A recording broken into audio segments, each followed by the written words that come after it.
Well, hello, ladies and gentlemen. Thank you all for coming out today to celebrate with us the culmination of quite a bit of labor over the last many years.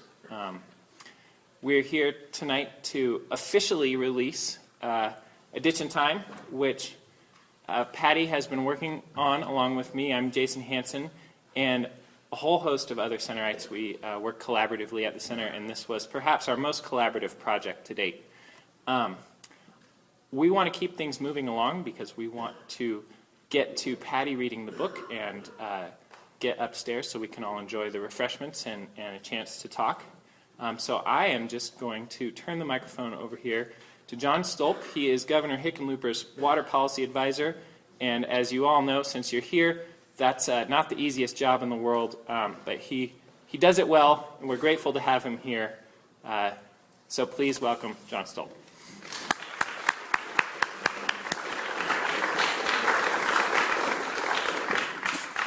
Thank you, Jason, and it is indeed an honor to be here tonight and visit with you. This is a new experience for me to be commenting about an author on the official date of release of a book, and but having known Patty Limerick for several years, I am honored, and so tonight I want to spend just a few moments with you and talk about the book and how it relates to the responsibility the governor's asked me to do.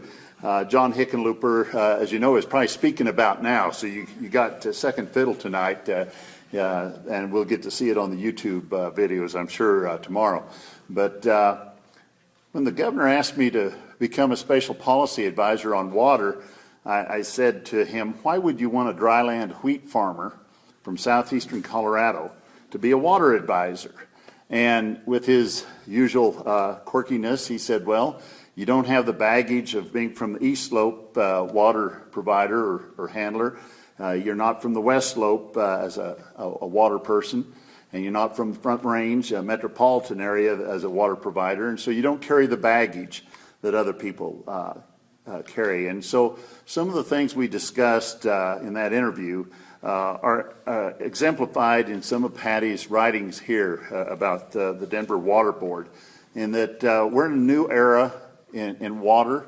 We're in a new era in negotiation, I think, as a society, and where the collaborative, cooperative approach seems to be giving us much more that all parties can live with and understand, and we really get to more win-win situations. A Ditch in Time is really very interesting.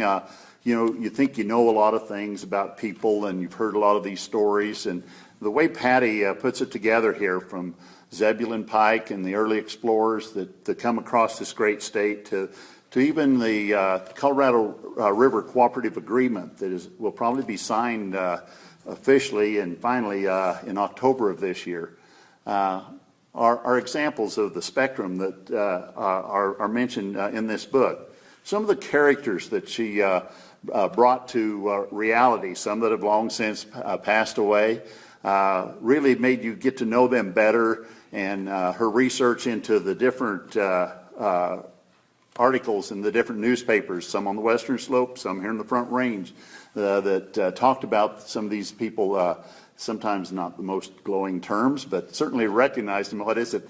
Any publicity is good, if you're a politician. And so she brought that out in the controversy and really causes the reader to look into the minds of these people that were really in positions of great authority and great influence in their time. And it's interesting that the book is, for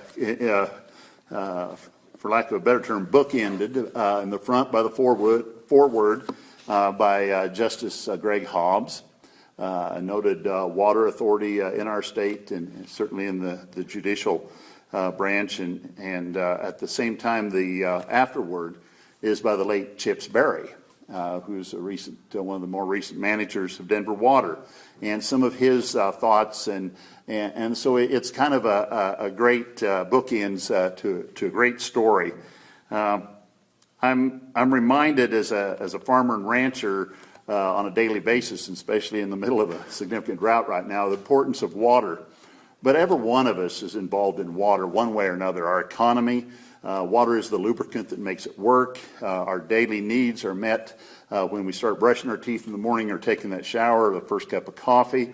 And we don't often think about how many people have been involved in providing that water that always comes out of the tap. And heaven forbid if it never does, because then the water company's in trouble. And some of that happened in the early chronicles of Denver Water and the competition among companies and the philosophies they had of how do you provide water for a growing city, and how far do you look into the future in acquiring future resources of water.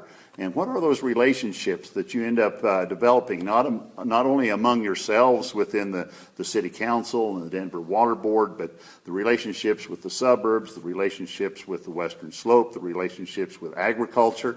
And those are brought to light in a very unique and delightful perspective. Those of you that know Patty always delight in her humor and the way she questions things in such a mischievous way that she sends a message to you, and it certainly makes you think in other ways about certain people and certain philosophies.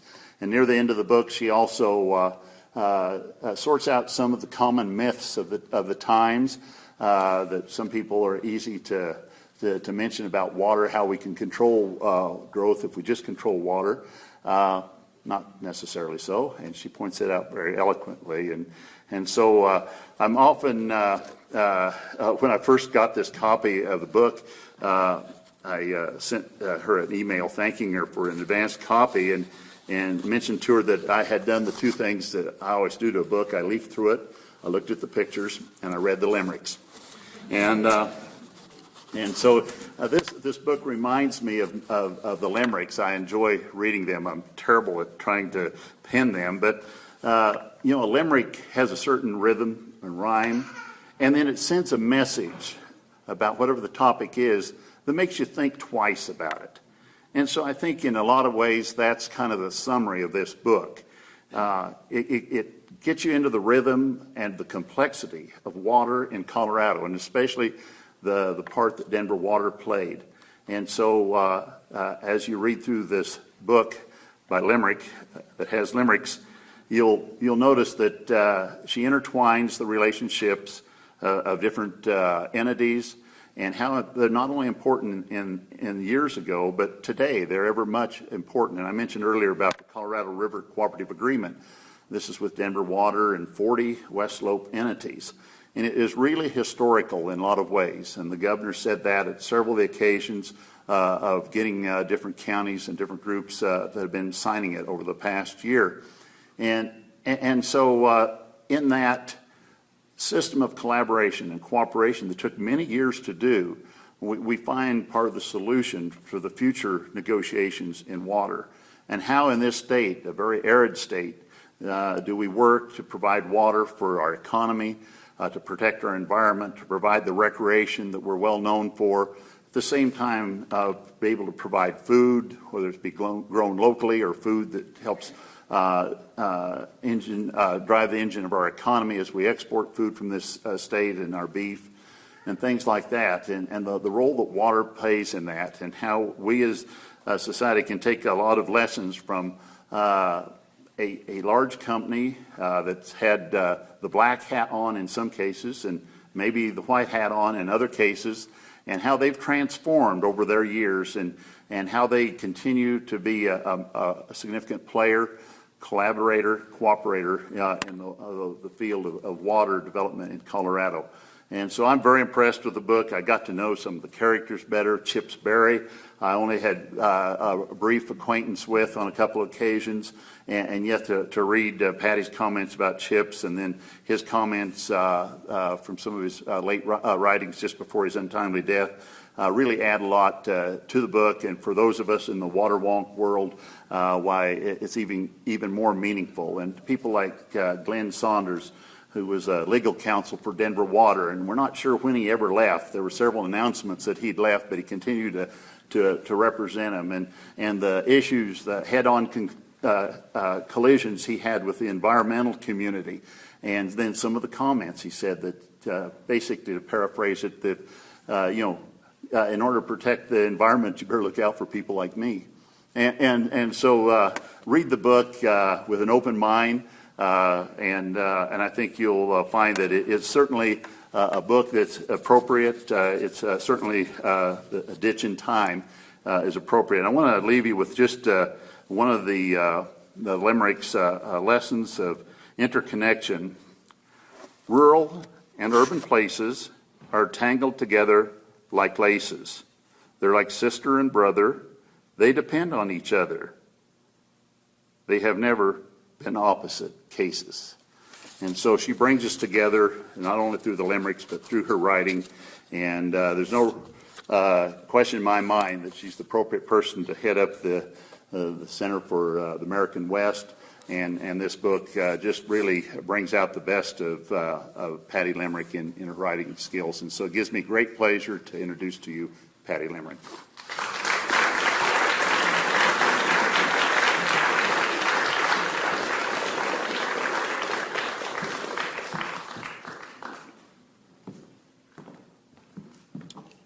My favorite dryland farmer. There, that is my top-ranked dryland farmer. I just noticed that I'm going to be reading, and I have left my glasses with my backpack there. So could you hand me the backpack, and that will take care of that. I suppose I could say that when we started working on this book, I didn't need reading glasses, but that's almost true. It's not quite true, but almost true. So thank you so much for coming tonight and for giving us this occasion to celebrate. Hillary Clinton was not involved in the writing of this book, but it sure took a village to prepare and write this book. It's quite a narrative. I think I won't give it, as a matter of fact, the whole narrative. I'll just give a part of it. But first of all, what I have to say is that the Center of the American West is the greatest village to be a part of. And I thought I'd better read the acknowledgements, or I'll leave people out. I'll start with a bunch of people who played a part in this: Ronnie Iris, Amanda Hardman, Ryan Rebhan, Jennifer Alio, Claudia Puska, Adrian Krebs, Raisa Johnson, Sam Chapman, and Ashley Howe. Many of those students who've worked at the center and gave some contribution to this enterprise. Honey Lindbergh deserves a special note of thanks.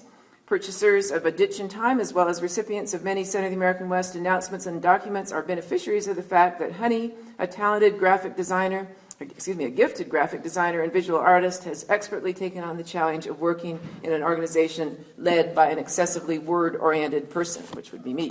So, and then really, Kurt Gutjahr, as our managing director, has been extraordinary as a force in pulling us together to bring this to completion.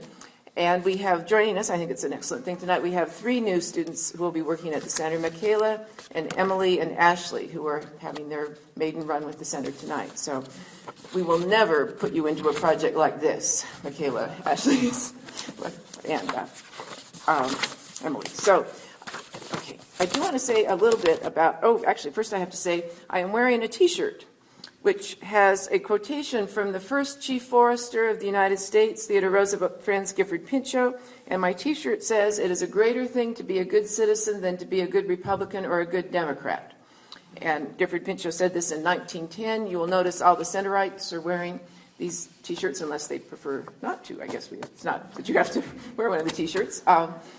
And so now, I was wearing the T-shirt so I could show it to you, but now actually I'm better dressed, so there, take that off. Then, that's an unusual thing for speakers. You don't usually see quite that gesture, although maybe we'd have more people wanting to go to speeches if that happened. I don't know. So, and then I also want to mention, before I get back to a really key figure in this story, we have a giant conference occurring next week. It's called The Nation Possessed: The Conflicting Claims on America's Public Lands. It involves 2 great public events, one on Tuesday night with the remarkable New York Times writer Timothy Egan, who wrote The Worst Hard Times and The Big Burn. He will be interviewing the former director of the Bureau of Land Management, Bob Abbey, on this next Tuesday night. Excuse me, that's not right, not next Wednesday night, Wednesday the 12th. And then on the 13th, our friend Clay Jenkinson, who does brilliant interpretations and impersonations of Theodore Roosevelt, and Thomas Jefferson. Both of those figures will be here through Clay Jenkinson, and that is on Thursday. And then a remarkable young actor, Bryce Townsend, will be a visitor from the future, our first Boulder effort at pre-enactment. So Clay will be doing reenactment, and Bryce Townsend will be doing pre-enactment, and he will visit us from the year 2112 and tell us about the future of land management. Then Bryce is also Stuart Udall's grandson, so he has a really interesting tie to land management. So please come to that. There's a 2-day conference and a roundtable as well. You have to register for that, and probably there are many remarkable people speaking there, but Ken Salazar will be speaking next Thursday at 11:45. So you have to register for the conference to be able to hear the Secretary of the Interior, Ken Salazar. Okay, so we were approached a while ago by Denver Water. A while would be probably 7 years, 7.5 years. Okay, I still needed reading glasses back then. And they wanted, Chip Sperry and others there wanted to have, Jane Earl wanted to have a history of Denver Water that would be a serious history.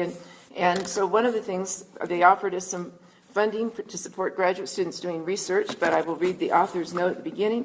Denver Water provided funding to support some of the background research for this book. By agreement between the authors and the agency, this funding carried no strings and placed no constraints on the book's content, analysis, and interpretation. The authors alone hold responsibility for the book's style, tone, perspective, and finding. The first draft of this manuscript was produced. A different manager at the center had a bunch of different people writing different chapters. They say that a camel is an animal produced by a committee, designed by a committee, and there was some similarity between that manuscript and a camel, although I think camels work a little better when they move around. Many earnest efforts went into that. People who worked very hard and who were fine writers in their own right participated in that, but the result was an unintegrated manuscript. So the author page, almost needed a whole other printed page to support this, with the assistance of Timothy Brown, Dylan Eiler, Christian Heimberger, Buzzy Jackson, and Alex Landy. And I think Buzzy is here. Did I see Buzzy? Yes, there's Buzzy there. Hey, Buzzy, who has 2 absolutely wonderful books of her own, which I commend to you, which do not bear any resemblance to a camel, or much more beautiful than camels. And one on genealogy, which is very excellent, which is called Shaking the Family Tree, right?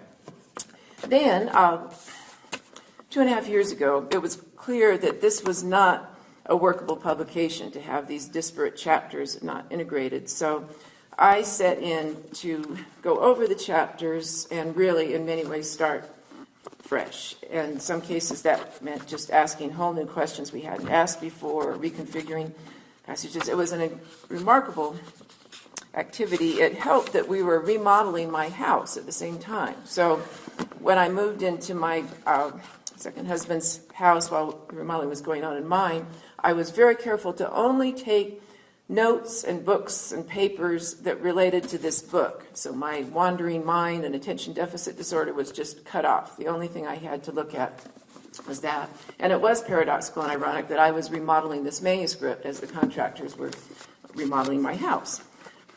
I think they had an easier job, to be frank, because really sitting steadily and working on one project is not my strong suit. I'm so lucky at the center. We have so many projects going on, and it took a lot to get me to just sit steady and keep working. Even with my decision to do that, pulling this off would not have worked without the person sitting there in the front row, Jason Hanson, who's been a research associate at the Center of the American West since 2004. He joined us, and within, I think, weeks, he was helping to give a within weeks he was giving a presentation. He and I were giving a presentation to the Democratic National Committee members from the Western states. So that was a pretty good welcome to the center experience. And I'm glad that you started with something so fun, because working along through the footnotes here, checking the citations, helping me with that wretched, complicated story of the Blue River Decrees and the Green Mountain Reservoir. Oh my heaven, what a... The 404C, well, we're fine on 404C permits now, but we were not a couple of years. The Corps of Engineers were a great zone of mystery for us, which they are to many other people too, I guess. So Jason Hanson there played an enormous role in this, and that is why it says Patricia Nelson Limerick with Jason L. Hanson. So there he is, and a round of applause, I think, for...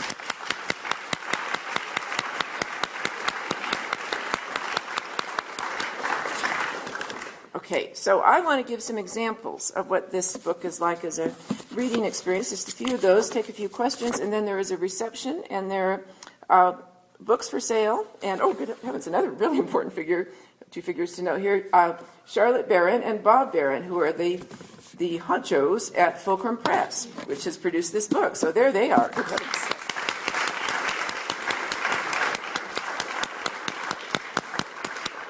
And of course, the most meaningful way of copying for the Barons is to go upstairs and purchase a book, right? Because that's really the way to say thank you to what has been. This is, if you don't know Fulcrum, and I'm sure everybody does, such an important regional press and press internationally on environmental issues. Okay, so water history is unbelievably complicated and technical.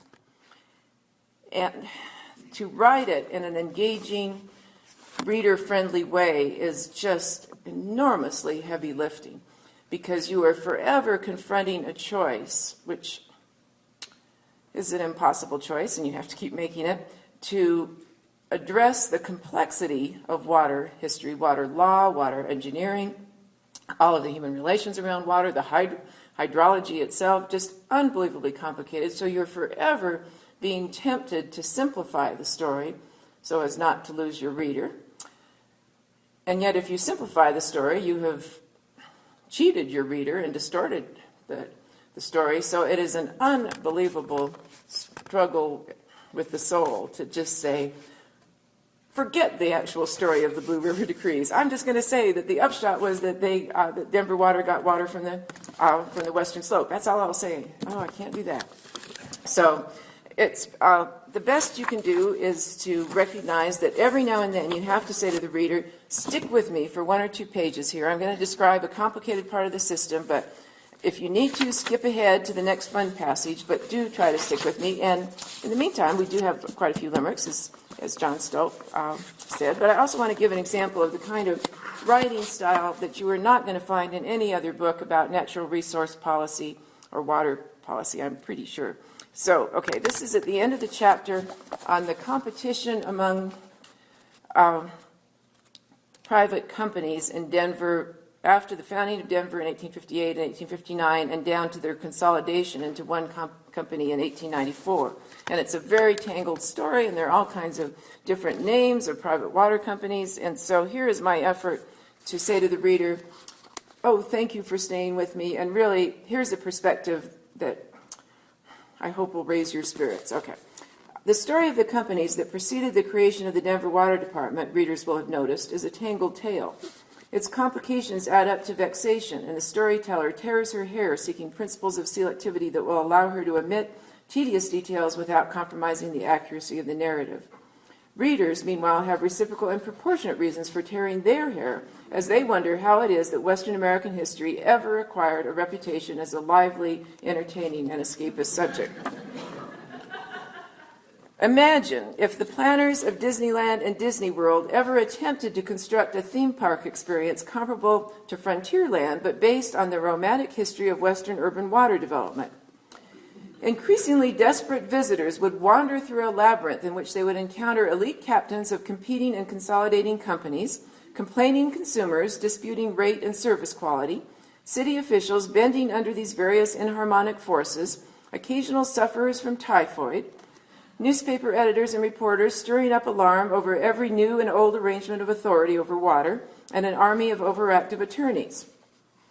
On the hour, all these parties would converge on the theme park's main street, wielding lawsuits, ballot initiatives, editorials, and company promotional material for a picturesque struggle over the awarding of the next water franchise, while tourists prepared the tales they would tell for decades about the worst vacation they ever took.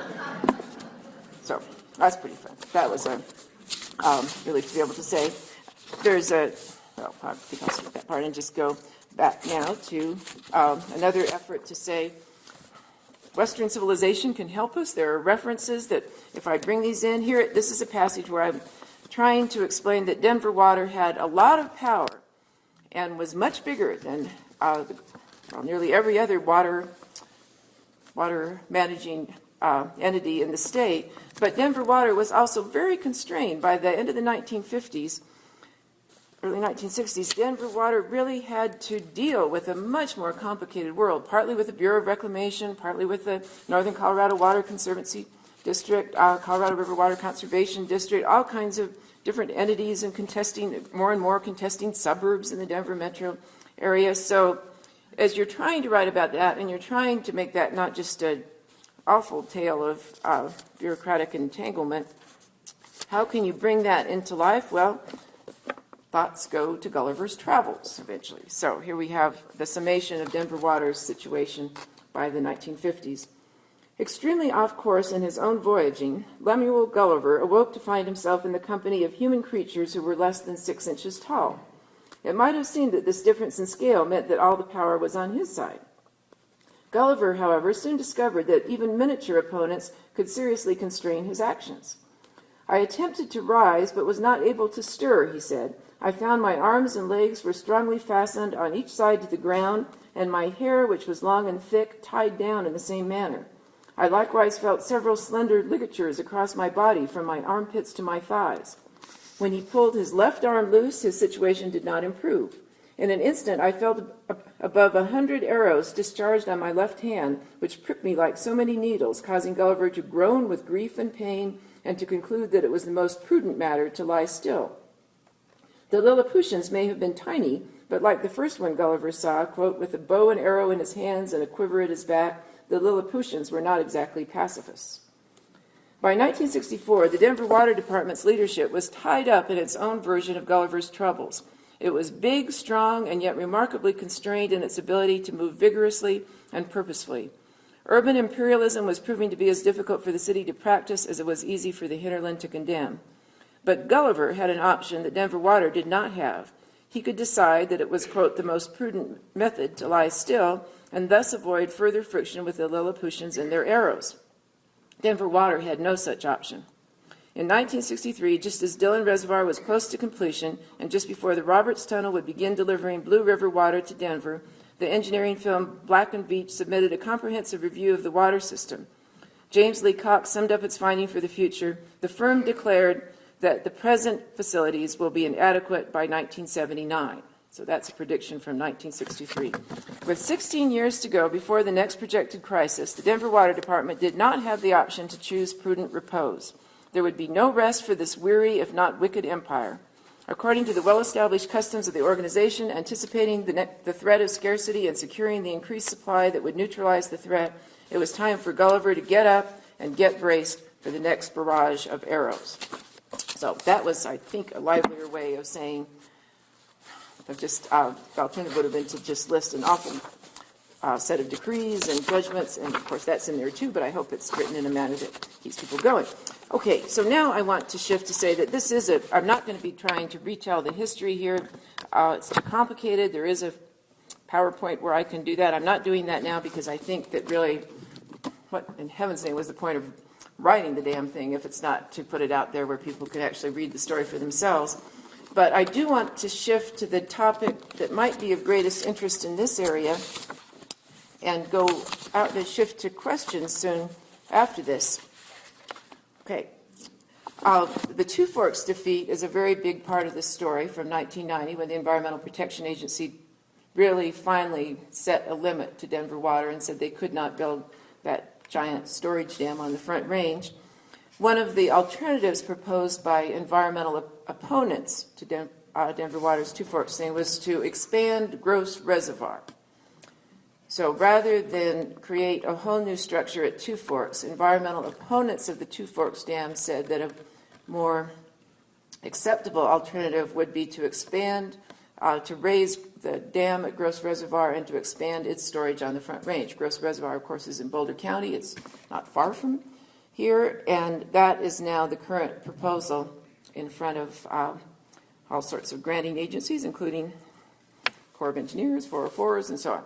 So that is a heated issue in our area. Of course, the reason for expanding it is that Denver Water feels very strongly that its northern system, this system, is undersupplied in comparison to its southern system, Cheeseman Dam and the South Platte area, and they feel that there is a choke point coming into Denver, which was very noticeable in 2002 with the drought and with the Hayman fire. Cheeseman Reservoir was in jeopardy at that stage. It's a point of vulnerability with something close to 80% of Denver water coming in through the southern system, diverted from the western slope, but also channeled from the South Platte. They feel it is simply too vulnerable to have so much of the well-being of the system resting on the southern system, and they feel it is necessary to expand the northern system. They do this out of a point of view that I must say I find restful and delightful compared to a lot of public discourse. I will read the limerick on this.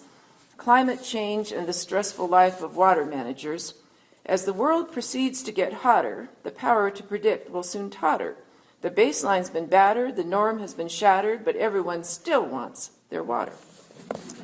So what I refer to as a delightful variation on public discourse is the way in which Chip Sperry and now his successor Jim Lochhead, when the subject of climate change comes up, they speak briefly and succinctly and calmly, and they say, there is no question that there is a process of climate change underway. We don't dispute the science. We don't take a position necessarily on how much of climate change is anthropogenic, caused by humans, and how much of it is naturally changing. We know that there's some elements of human-caused change in that. We don't take any time, invest any of our time into disputing the fact of climate change.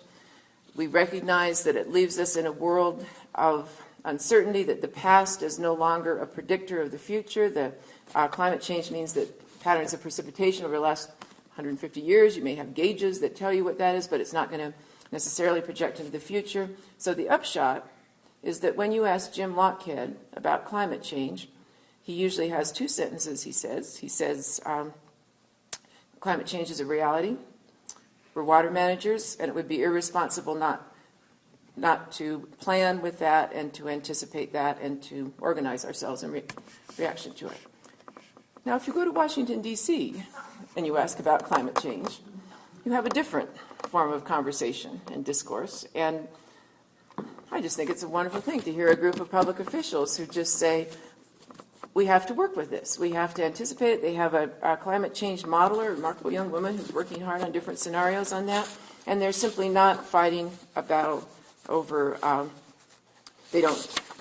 the whole point is that the future has become unpredictable and they have to be adaptable to that. That is, I believe, from their angle, from their perspective, the core reason why they have to increase their diversion from the Fraser River and then have more storage on the Front Range at Gross Reservoir in the vicinity of where we are now. So the neighbors of Gross Reservoir feel that Denver Water has performed in an exemplary way in conservation in the last 20 years. That the per capita use has gone down significantly, as much as 20%.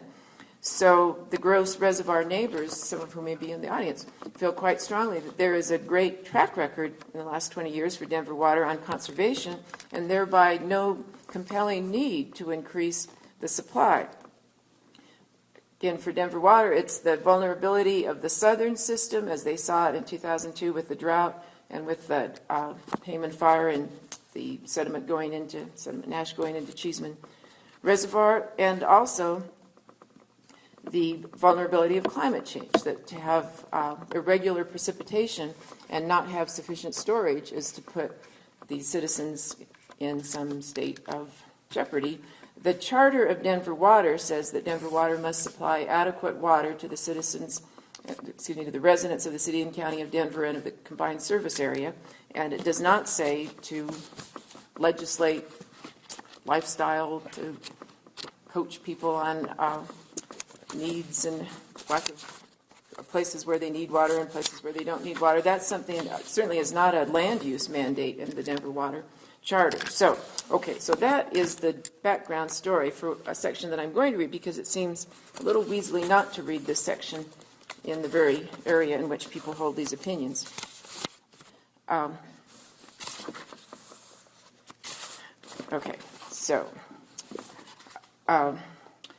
Here we have a paragraph summarizing the critics who live in proximity to Gross Reservoir and their feelings about that expansion of the holdings there. Affiliating with several groups, the environmental group of Coal Creek Canyon Improvement Association, Friends of the Foothills, and concerned citizens of the Gross Reservoir community, landowners in the vicinity of Gross Reservoir issued a spirited statement of opposition condemning the Army Corps of Engineers' draft environmental impact statement on a battery of counts. It did not adequately portray the long-term and irreversible damage to the local and western slope environments that the project would introduce. It failed to examine the rationale for the proposed project carefully. It did not consider the environmentally non-invasive alternatives for effectively addressing the future water needs of the Denver region. The neighbors group condemned the further depletion of western slope rivers, expressed dismay over the long-term and irreversible damage to the environment and the ecosystems of their own neighborhood, and then notched up the heat on their rhetoric. I quote, "Are we not at the dead end of a disrespectful and morally tone-deaf attitude of aggression, rapaciousness, and selfishness toward living with an interconnected and interdependent matrix of life?" This stemwinder of a DIS public response continued, "Why should we prolong this attitude just one more time via the Gross Reservoir expansion project when much damage has already been imposed on our physical environment and on our moral fiber?" So that is quite a lively set of remarks, and here is a paragraph of mine commenting on that. For much of the last half-century, a significant sector of Americans condemning the environmental impacts of resource development have been forgiving of, if not oblivious to, their own resource use. Residing on the high ground of the foothills and mountains, the people living in proximity to Gross Reservoir were not on comparably high ground when it came to sustainable practices touching lightly on the Earth's natural systems. The impact of exurban residential sprawl on our physical environment and moral fiber bore an uncomfortable resemblance to, or even kinship with, the operations of Denver Water.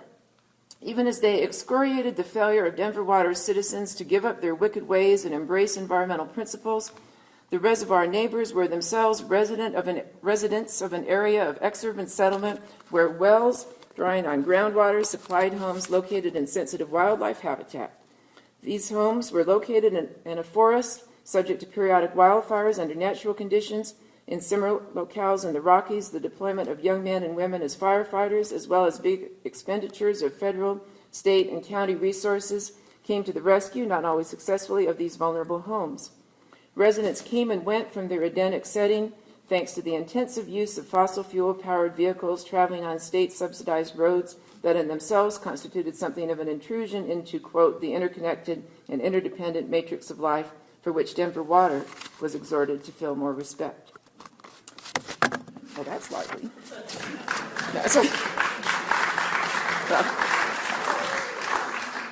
However, I move on to a different tone and temperament here. That was a little bit fun to write because when I was a younger person, I was often quoted in the newspaper with very feisty remarks and was quite controversial. And then, as I've often said, I was once controversial and contentious, and then I became collaborative and congenial. So there's a little bit of a flashback to the old self there. But here's where actually I try to balance out to a more of a Center of the American West perspective. Okay, so at this point, the armchair quarterback begins to shift uncomfortably in her armchair. A memorable story told by a professor back when I was in graduate school comes uncomfortably to mind. It seems a marriage counselor working with a troubled couple was going to be observed by a student in training. The student sat off to the side, and the marriage counselor brought in the wife. He listened intensely and sympathetically to her story, a tale driven by the certainty that her husband was the originator of the problems in the marriage, and when she finished, the marriage counselor nodded sagely and said, "I think you're absolutely right." The wife left, and the husband came in and launched into an opposite version of the story, stressing his innocence and his wife's status as the source of trouble. At the conclusion of the husband's narrative, the marriage counselor again nodded sagely and said, "I think you're absolutely right." With the husband out of the room, the marriage counselor turned to the student and said, "Now you've observed it, what do you think of my technique?" The student was by this point quite stirred up. "Your technique," she said, "is dreadful. By validating two opposing stories, you have made a bad situation even worse." The marriage counselor listened closely, nodded sagely, and said, "I think you're absolutely right." That was Professor Kai Erickson who told me that story, and he's acknowledged down there because it's too good a story to just rip off. And so here we go. Striving for a level of analytic exertion and rigor a notch or two above the marriage counselors, I offer a somewhat more precise summary of the current dispute. I can understand why the Denver Water Board wants to prepare for global warming and for episodes of drought by enhancing the northern section of its system and increasing its storage on the Front Range.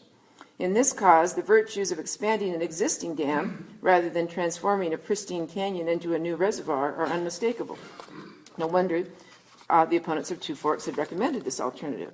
I can understand, moreover, why Denver Water's leaders cannot make their peace with the risks of heading into an uncertain future given climate change, with water conservation savings as the major new source of supply.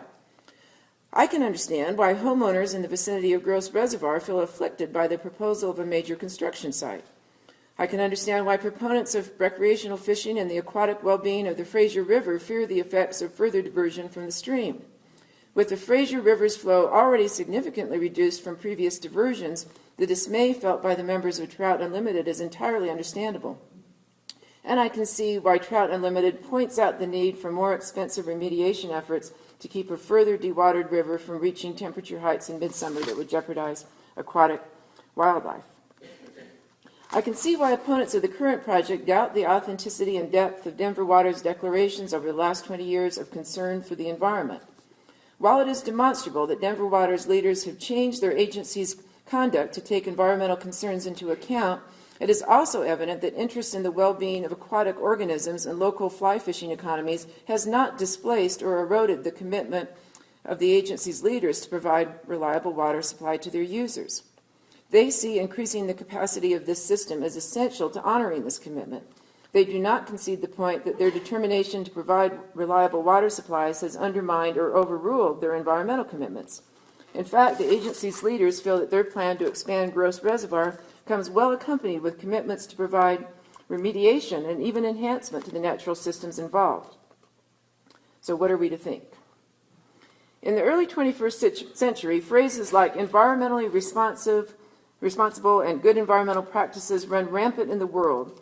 Hundreds of individuals, groups, and organizations distribute, circulate, and consume these phrases at a fevered pace. No one holds the power to determine the clear, universally recognized meaning of these phrases, while every group holds the power to deny their opponents the right to use them with legitimacy. Meanwhile, every rhetorical squabble over who holds the high ground in environmentally responsible conduct presents the opportunity for the participants to contemplate the terms of their conflicts in more down-to-earth, honest, and productive ways.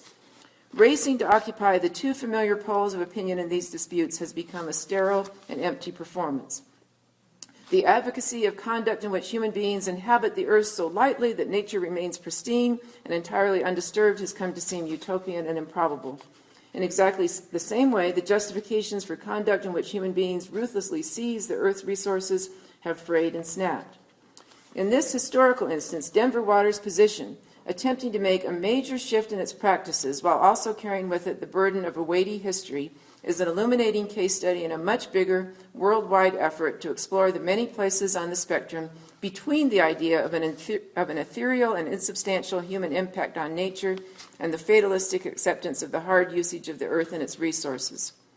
Denver Water's leaders, in other words, are searching for a zone of compatibility between honoring the mandate from their charter and honoring their considerably more recent commitments to good environmental practices. Observers of this effort are certainly entitled to perform some hand-wringing and lamentation over the unevenness of the outcome, but observers also have good reason to acknowledge and to encourage the positive aspects of that undertaking. So that is my best effort to be better than that marriage counselor, and I will just end and have a few questions. That one of the things that was great about the village that made this book finally reach completion is the cover and the photographer who took the cover photograph. George Beardsley, some of you may have known, was a member of the Center of the American West Board and also for a time a member of the Denver Water Board. He was stricken with affliction and passed away a year ago. And at his memorial service, which was full of people who admired him intensely, I ran into Jim Lockhead from the Denver Water Board, and I was chatting with him, and then we jointly ran into John Fielder, the great wilderness photographer, who was a friend and admirer of George Beardsley's. And so I think George Beardsley would have found this to be really interesting and funny to see me, John Fielder, and Jim Lockhead having a conversation together. And out of that came a photograph by a great wilderness photographer, John Fielder, of the cover of a book about an urban water utility.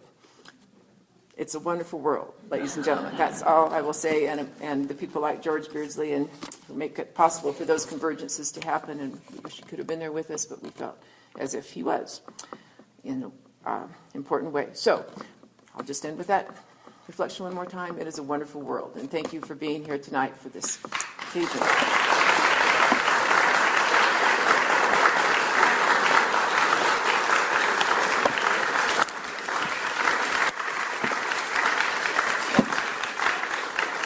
So Kurt, we could, if we want to have a couple of questions, we can do that, but I'm going upstairs soon where I will be placed at a table with some of Bob Barron and Charlotte Barron's most excellent products, and with T-shirts. There will be T-shirts there.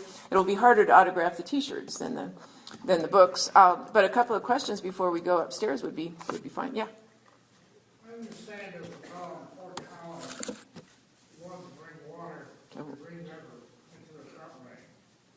You think that's the right thing to do? To help us front range have continuous water supply? Aaron Million's big project there seems not to be thriving as a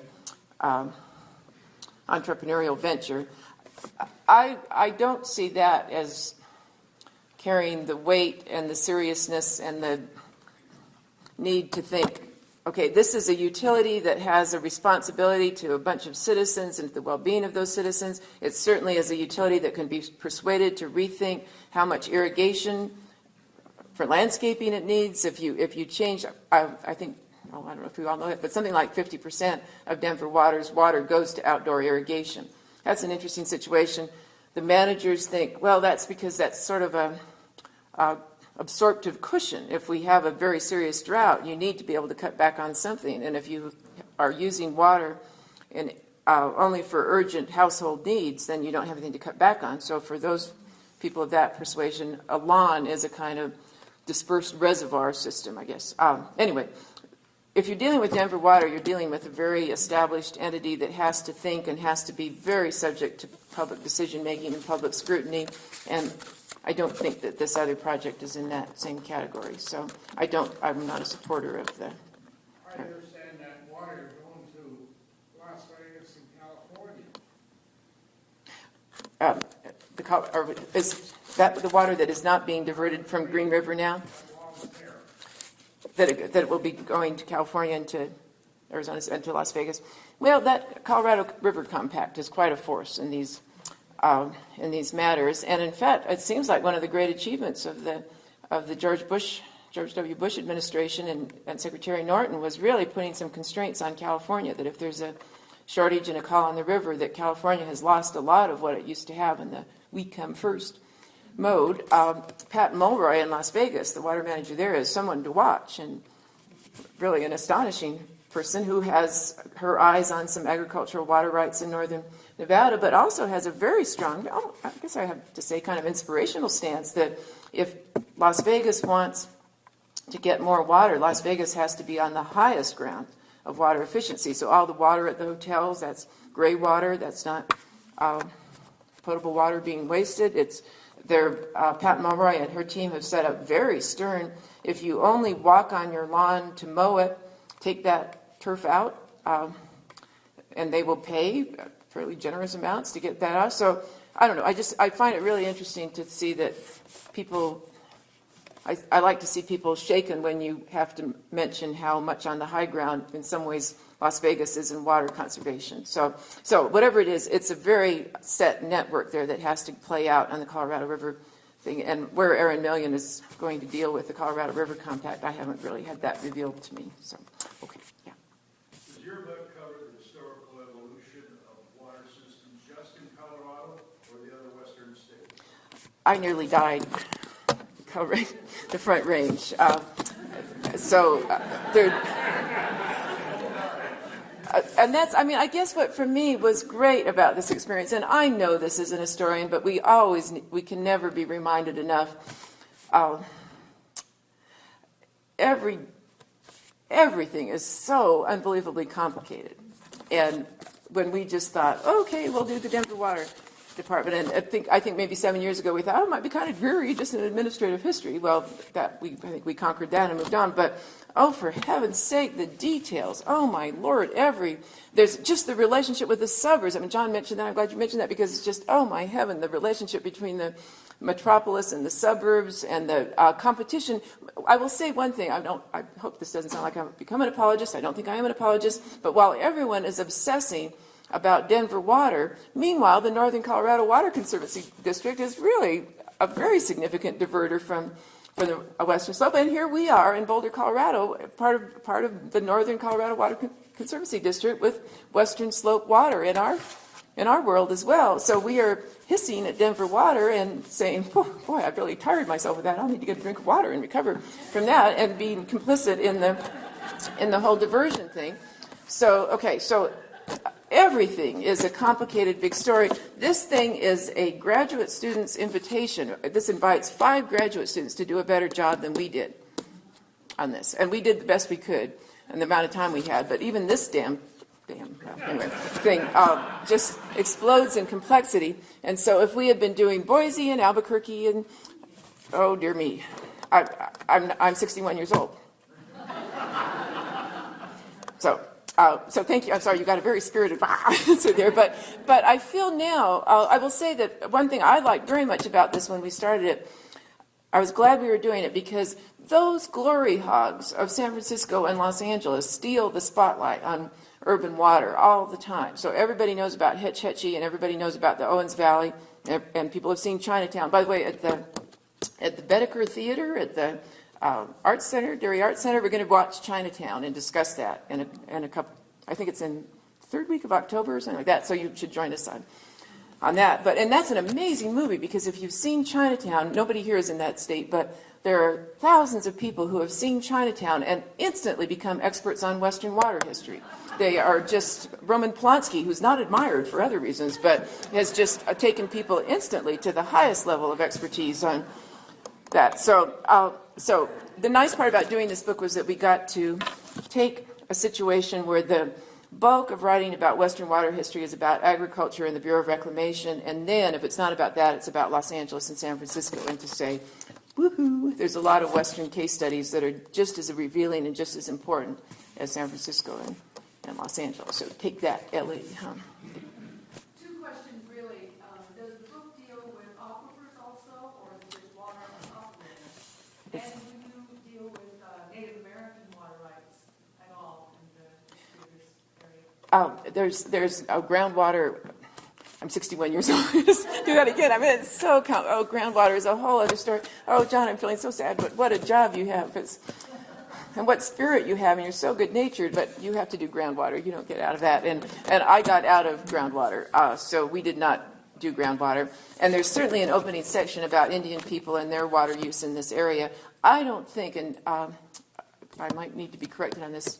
There's people in the room who could correct me. I don't think Denver Water has any direct interface with winners' rights. I do have a new little essay on the winners' rights actually out, but to the best of my knowledge, we were avoiding groundwater by intention and purpose, but I think had there been any relationship between winners' rights and Denver Water, we would have gone to that. Okay, maybe one last question. Is there any? Yeah. I really like the title, and I'm wondering if you have an interesting story about how you came up with the title. Yes, I do have an interesting story, and it's the same. It begins with the same sad story we had before. That this was very hard to work on, and we had titles that were so boring. They just sucked the air from the room and the water from the groundwater too. They were terrible titles, so boring, and there didn't seem to be any hope. And then my husband and I, we were taking a hike at Chautauqua, and I said, we are just, every title we come up with is worse than the one before. It's just, we're sinking away here. I think there's a very funny joke from Yale that I think I'm going to try to recreate, that Peter Gomes, who was the minister at Yale, said that well, it used to be called co-eds, but it don't seem to be called that anymore. But he said that a young co-ed came up to him after he had spoken, he'd done his weekly sermon, and she said, "Oh, Reverend Gomes, every one of your sermons is better than, no, it was better than the next one." And he thought, that's where we're going. So that was, every one of our titles was better than the next one, and we were just going down. And so then Houston said, why don't you just talk as we're walking here about different themes? I said, well, here, and you saw a little bit of it in the Gulliver thing, that Denver Water never sat around waiting for a crisis and a shortage and a shortfall. They were always trying to look ahead and trying to anticipate the next shortage and be ready for that with an increased supply. So I said, it's a little like a stitch in time, at which point Houston and I sort of together said, oh, a ditch in time. Ditch in time. Well, then I thank the Lord for John Fielder for this too, because here's the Highline Ditch, which is a nice ditch, but now to find a photograph of an open ditch, no urban water system is going to go to all the trouble to treat water and then expose it to air in a ditch or enhance its treatment needs by bringing it in an open ditch. So we were very lucky that this has really become, this is not really a important part of the Highline is not part of the real water supply. It's actually kind of almost a sort of public park function for Denver Water to have that. But it was actually kind of hard where the water comes out of the Moffett Tunnel used to be a Muffet Tunnel. That's a kind of interesting idea. The Little Miss Muffet Tunnel, which is quite a bit smaller than the Moffett Tunnel. Anyway, where the Moffett Tunnel, because that used to be an open ditch when it was first constructed, but of course it's not that anymore. So anyway, so I thought it was pretty good, and it just seemed like a good pun. And boy, did it take a long time coming into focus, which is why I'm so glad you asked about it. Its origins. So the reception, I think we're under University of Colorado efforts to recreate the Prohibition experiment of the 1920s and to see if we can make young people drink more by not serving it in civilized social gatherings. So it's working very well. The young people are, I think, drinking more as long as we drive it underground and force them to conceal that. So, but that means that we will have snacks and lemonade. Well, thank you so much